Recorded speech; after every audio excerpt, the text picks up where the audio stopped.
ভালোবাসা, আবেগ, অনুভূতি আর মায়ায় জড়ানো একটা গেমের নাম ছিল ফ্রি ফায়ার।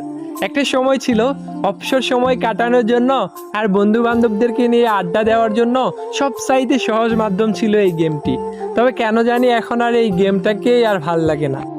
এখন কেন জানি গেমিং উইথ তালহা আর ফোরেক্স তাহমিদ ভাইয়ের ফানি ভিডিও দেখে আর হাসা হয় না। 2F লোল গেমারের ইমোশনাল ভিডিও দেখেও আর কান্না করা হয় না। যে আজকে সাব্বির বসটাকে সবাই কপি করতো, এখন বাংলাদেশের ফ্রি ফায়ার খেলোয়াড়রা আজকে সাব্বির বসকে চিনেই না।